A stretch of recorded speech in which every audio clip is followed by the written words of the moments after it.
Hello everyone and welcome to this video where I'm going to be talking about why I stopped vibe coding for now.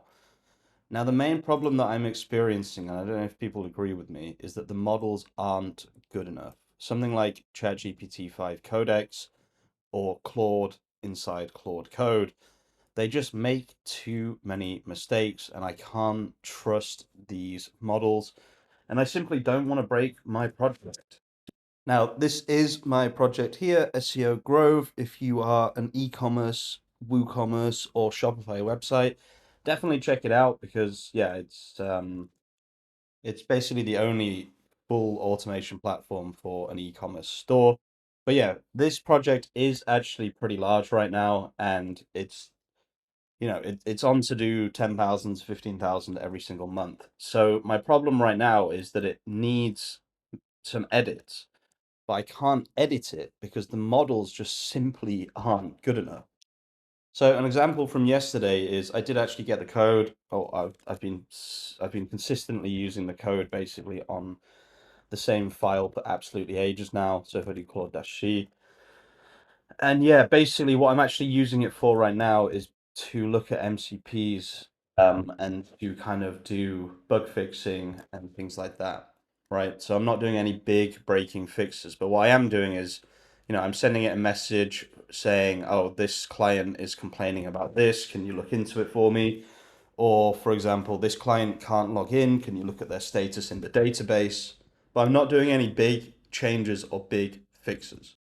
Grove, by the way, guys, it'll be one of the first links in the description. Now, one of the main problems that I'm experiencing right now, and it's very, very frustrating, is that Codex slash Claude Code, I mean, it's like on one day they're fine and then the next day they're not fine. I will say right now, it seems like Claude Code is the best or the better one of the two. Codex just went down the toilet again. I'm really not sure what causes this to happen. It might be, in my opinion, it's usage, right? Because it always seems to be when something is doing good, loads of people use it, and then obviously something happens because everybody is using it. Like millions of people switch over to Codex. They start using the new Codex 5 model or GPT-5 Codex, and it just completely destroys their CPUs or their GPUs. Another interesting thing is for the first time ever, I actually got rate limited on OpenAI for Codex. This seems to be another recurring theme, right? First, you get rate limited, and then obviously, as a company, being not rate limited. This is the wrong. It's like where it times out. So time out, not rate limited. Sorry, time out. It always seems to happen where, everything's fine and dandy. I'm doing really well. I'm coding, the model's amazing. And then I experience my first timeout and I think, oh God, is Claude down? But the upshoot of this the consequence of this always seems to be after the first couple of timeouts, obviously timeouts are bad for business. If you become an AI company and you have a reputation of timing out, being down, all that stuff, you're going to have a really, really hard time getting people to come back and use your product if it's not working at a basic level. Obviously, if it's not working, as in it's not coding as well, less people will notice. But if it's timing out, this is bad for business, this is bad for investment. So, in my opinion, what I think they do is they push it to the breaking point. This is the breaking point here. It starts to time out. After it starts to time out, they reduce something. I don't know what it is. Quantized models using 1 trillion in training tokens. Nobody knows what it actually is that they change. And then we notice that the timeouts become less, but the model quality and the code quality goes down. So I've actually stopped vibe coding for now. I will be vibe coding in the future. Right now, and it might seem crazy, what I'm waiting for is Gemini 3.0, possibly, depends how good it is. I will have to test it first. Uh, or, I don't know, something like ChatGPT, GPT 5.1 Codex, for example. I'm not saying that's what they'll do, but just as an example. The real one that I'm waiting for is Sonnet 4.5, Opus 4.5. If I'm honest with you guys, I would say that I'm genuinely waiting for this release here. Now, I'm going to give you guys some advice. When this release happens, build for 24 hours a day, 24/7. Build, build, build, build, build. The first 2 weeks after a model is released are the best 2 weeks you will ever experience in terms of building something. You will have a lot more fun then than any other time.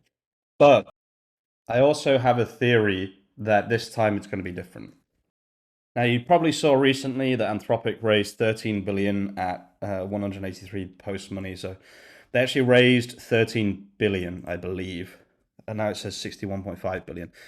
I don't know how much money they raised, okay, but they raised a shitload of money. So what I'm hoping for, this is what I personally am hoping for. I'm hoping that instead of doing this battle where 1 week Gemini is better once they release it, and then GPT 5.1 comes and that's amazing, and then this comes and that's amazing, and then they all suddenly start to degrade. What I'm hoping for is that one of these companies, and in my opinion, if it's going to be anyone, it's going to be Anthropic. They're going to say, you know what? We're going to take the hit. We're going to take the financial loss of running these models 24/7 or whatever. And we are going to release Sonnet 4.5, and it's just permanently going to be good. Whichever company does this is going to be the number one AI coding company. I guarantee it. Okay. Now, I don't know how bothered about that these guys are. It seems like Gemini and GPT-5 or GPT, OpenAI, they are specifically wanting to make the everything AI. They want to be the everything AI. ChatGPT, they want to become the Google of ChatGPT, of AI, right? So what that means is like you say, I'm going to ChatGPT it, or whatever. It becomes the verb to do something with AI, right? In my opinion, that's what OpenAI is going for. So they won't do this. Google is probably going to try and do the same thing. If you actually look at Google's recent releases, a lot of it has been image, video, translation, that kind of stuff. So in my opinion, these two companies are trying to be the everything AI. Anthropic, if you're watching this video, please, for the love of God, be the AI coding AI. I'm telling you, most people would be willing to spend 2,000, 3,000, 4,000 a month, right, to have access to these models with unfettered access, without blocks, without degraded models, without this, without that, without the other, just full access to these models at 1,000, 2,000, 3,000, 4,000 a month. I know that a lot of businesses that can afford it, obviously not every business could afford that, but any business that could afford that would pay that because it's just going to save them so much time and so much money overall. Stop trying to compete to be the everything AI and start being the AI for developers and start honing in on that with precision and accuracy, please. So right now, like the whole AI coding space is kind of in flux, like which is actually better, which is actually useful, what's going to be the better one, which is going to be better next week, right? And I'm just really, really sitting and waiting for there to be a new release, right? Which is kind of crazy when you think about it. I can't actually code or work on my project right now properly because I'm waiting for the next AI to be released. I do find that kind of funny, to be honest with you. But yeah, this is kind of what I'm doing right now. I am considering doing some kind of course or boot camp so I can kind of move ahead myself and not have to wait for these models. But yeah, at the end of the day, with AI, I just want it to be trustworthy. I can't trust Claude Code. I can't trust Codex not to fuck up my entire code base. Now, the final thing I'm going to mention is branching.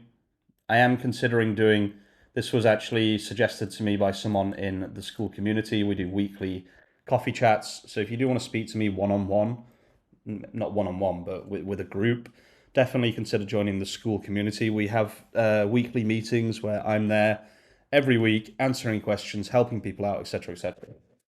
Now, what Mark said from the group is he basically said, do micro changes on a branch, fully test the results, then push, right? So instead of doing like big game breaking changes, big breaking changes, you make a very small change on a branch, you fully test the results, and then you push. This is currently the only way to vibe code on an existing project, because if you use Claude Code or Codex to make big changes, they're just gonna break your project. I will leave the video there, guys. Thank you so much for watching. If you're watching all the way to the end of the video, you're an absolute legend, and I'll see you very, very soon with some more content. Peace out.